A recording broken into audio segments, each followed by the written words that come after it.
আজ একটা নতুন ভিডিও নিয়ে তোমাদের সামনে চলে এসেছি অস্মিতাস ডায়েরিতে।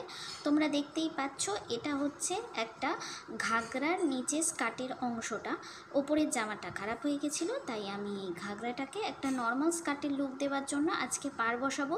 স্কার্টে কী করে পাড় বসাতে হয় তোমরা এর আগেও দেখেছো, বাট ঘাগরাটাকে স্কার্ট বানিয়ে নতুন লুক দেওয়ার পর সেটা কেমন হবে দেখতে আর কেমনভাবে পাড়টা বসাতে হবে আজকে সেটাই আমি তোমাদের সঙ্গে শেয়ার করব। পাড়টা কিন্তু হোলসেল মার্কেট থেকে ম্যাচ করে কিনে আনা হয়েছে। তোমরা দেখতেই পাচ্ছ পাড়টা কিন্তু নেটের পাড়, যেহেতু ঘাগরাটা একটু মোটা তাই নেটের পাড় দিয়ে সেলাই না করলে কিন্তু ভবিষ্যতে খুলে যাওয়ার সম্ভাবনা থাকবে। যেহেতু ঘাগরাটা একটু মোটা কোয়ালিটির, তারপরে একটা নেটের পাড় বসছে আবার, সেই কারণে একটু মোটা ধাঁচের সুতি কিন্তু আমরা ইউজ করে নেব।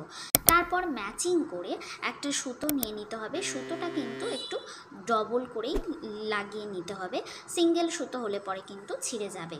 এরপর তোমরা দেখেই নিয়েছো পাড়টাকে মা সুন্দর করে সেট করে, ঘাগরার নিচে একটু রাউন্ড রাউন্ড করা কাজ ছিল, কাজটা যেন ঢেকে না যায় তার জন্য তার ওপর থেকে রাউন্ডের জায়গাটা একটু ছেড়ে কিন্তু মা সেলাইটা করে নিয়েছে। দেখে নিয়েছো কিভাবে মা নিচের দিকের পাড়টা পুরো সেলাই করে সেট করে নিয়েছে। এবার দুটো পাড় কিভাবে জোড়া লাগাতে হয় সেটাও কিন্তু এই ভিডিওতে আমি তোমাদেরকে দেখিয়ে দিয়ে দ্বিতীয় পর্বের ভিডিওতে দেখাবো ওপরের দিকের পার্টটা কিভাবে সেট করতে হয়। নতুন নতুন ভিডিও পেতে আমার চ্যানেলটিকে ফলো করে রাখো।